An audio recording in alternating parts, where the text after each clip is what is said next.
Asia के king बन गए हैं बाबर आजम। विराट कोहली, रोहित शर्मा, अभिषेक शर्मा को पीछे छोड़ा, क्रिकेट का सबसे बड़ा रिकॉर्ड तोड़ा। पाकिस्तान सुपर लीग 2026 में बाबर आजम ने एक तूफानी शतक लगा दिया और अपनी टीम को सीधा फाइनल में पहुंचा दिया। बाबर आजम अब एशिया के नंबर 1 खिलाड़ी बन गए हैं, क्योंकि उन्होंने एक ऐसा रिकॉर्ड तोड़ दिया है जिसके करीब ना ही विराट कोहली हैं, ना ही अभिषेक शर्मा, ना ही रोहित शर्मा, ना ही केएल राहुल। जी हाँ, मैं आपसे पूछूं कि क्रिस गेल के बाद टी20 क्रिकेट में किस बल्लेबाज ने सबसे ज्यादा टी20 में शतक लगाया है, तो आप बोलेंगे कि यार बाबर आजम है। बिल्कुल सही जवाब है। अगर मैं आपसे पूछूं कि पीएसएल इतिहास में किस बल्लेबाज ने सबसे ज्यादा सेंचुरी लगाई है, तो आप बोलेंगे भाई बाबर आजम है और साथ में उस्मान खान भी है।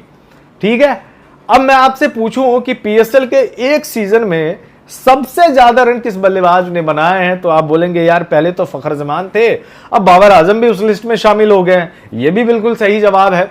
और अगर मैं आपसे पूछूं कि पीएसएल 2026 में किस बल्लेबाज ने सबसे ज्यादा रन्स बनाए हैं, तो आप बोलेंगे ऑफ कोर्स अविनाश भाई, क्या सवाल पूछ रहे हो, बहुत इजी आंसर है, बाबर आजम ही है। एशिया के किंग बन गए हैं बाबर आजम। विराट कोहली, रोहित शर्मा, अभिषेक शर्मा को पीछे छोड़ा, क्रिकेट का सबसे बड़ा रिकॉर्ड तोड़ा। पाकिस्तान सुपर लीग 2026 में बाबर आजम ने एक तूफानी शतक लगा दिया और अपनी टीम को सीधा फाइनल में पहुंचा दिया। बाबर आजम अब एशिया के नंबर 1 खिलाड़ी बन गए हैं, क्योंकि उन्होंने एक ऐसा रिकॉर्ड तोड़ दिया है जिसके करीब ना ही विराट कोहली हैं, ना ही अभिषेक शर्मा, ना ही रोहित शर्मा, ना ही केएल राहुल। जी हाँ, पाकिस्तान सुपर लीग 2026 में इस्लामाबाद यूनाइटेड और पेशावर ज़ालमी का मुकाबला हुआ, जिसमें पेशावर ज़ालमी की तरफ से बाबर आजम ने 103 रनों की पारी खेली, 59 गेंदों का सामना किया, 12 चौके 4 छक्के लगाए, प्लेयर ऑफ द मैच भी मिला और अपनी टीम को जीत दिलाते हुए ये टीम अब यानी कि पेशावर ज़ालमी फाइनल में पहुंच चुकी है। इसी के साथ शतक लगाते ही बाबर आजम एशिया के नंबर 1 किंग बन गए हैं, क्योंकि एशिया के क्रिकेटर्स के इतिहास में अगर देखा जाए तो टी20 फॉर्मेट में सर्वाधिक शतक अब बाबर आजम के नाम हो चुके हैं। बाबर आजम के नाम एशियाई खिलाड़ियों की अगर लिस्ट देखें तो उसमें 13 शतक मौजूद हैं 345 पारियों में। इसके बाद पाकिस्तान के साहिबजादा फरहान का नाम है, जिन्होंने 167 पारियों में 9 शतक लगाए हैं। भारत के अभिषेक शर्मा 9 शतकों के साथ नंबर 3 पर हैं, 185 पारियां इन्होंने खेली। वहीं विराट कोहली 405 पारियों में 9 शतक लगा पाए हैं टी20 फॉर्मेट में। लोकेश राहुल ने 234 पारियों में ये कारनामा किया है। रोहित शर्मा इस लिस्ट में दूर दूर तक नहीं है। वहीं अब बाबर आजम एशियाई खिलाड़ियों में नंबर 1 बन चुके हैं, यानी कि एशिया की तरफ से, एशियाई खिलाड़ियों की तरफ से सर्वाधिक शतक का रिकॉर्ड अब बाबर आजम के नाम है टी20 फॉर्मेट में। मैं आपसे पूछूं कि क्रिस गेल के बाद टी20 क्रिकेट में किस बल्लेबाज ने सबसे ज्यादा टी20 में शतक लगाया है, तो आप बोलेंगे कि यार बाबर आजम है। बिल्कुल सही जवाब है। अगर मैं आपसे पूछूं कि पीएसएल इतिहास में किस बल्लेबाज ने सबसे ज्यादा सेंचुरी लगाई है, तो आप बोलेंगे भाई बाबर आजम है और साथ में उस्मान खान भी है।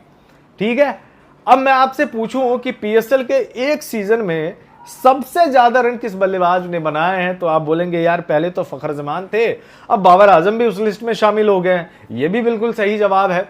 और अगर मैं आपसे पूछूं कि पीएसएल 2026 में किस बल्लेबाज ने सबसे ज्यादा रन्स बनाए हैं, तो आप बोलेंगे ऑफ कोर्स अविनाश भाई, क्या सवाल पूछ रहे हो, बहुत इजी आंसर है, बाबर आजम ही है।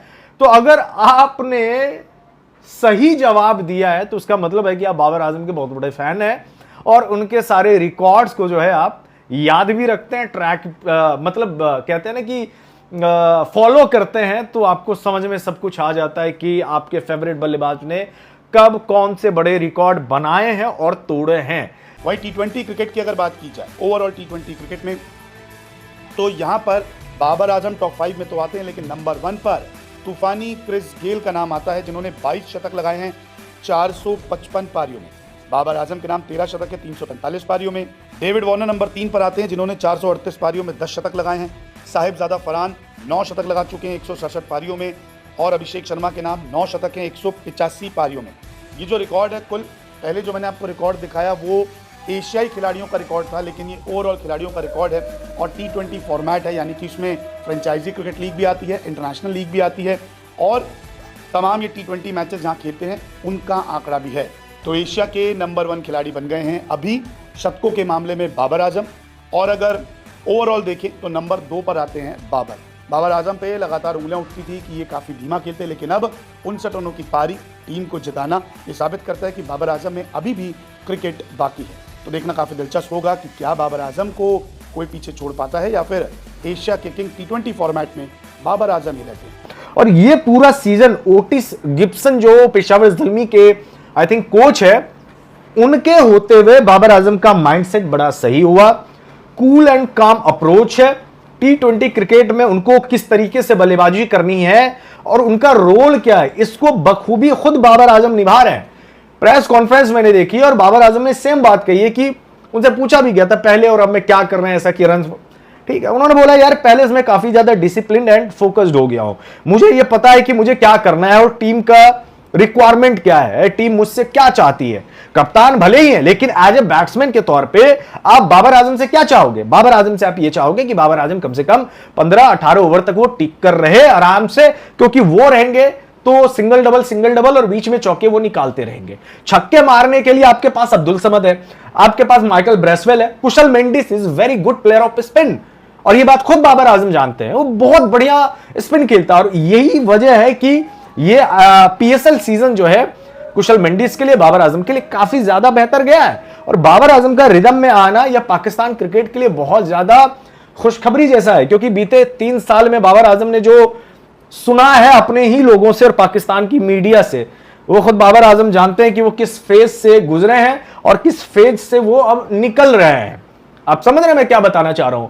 तो ये फर्क आ जाता है जब आप एक अच्छे माइंडसेट के साथ अच्छे माहौल में आप खेल रहे होते हैं। इस बार सबका मुंह बंद है भाई, जितने भी पाकिस्तान के सहाफी है ना, सो कॉल्ड बड़े बड़े यूट्यूबर है, अब सब कोई बाबर आजम की तारीफ कर रहा है। इनके पुराने वीडियो 2 महीने पहले का निकाल के देख लो, आपको पता चल जाएगा ये लोग क्या बोल रहे थे।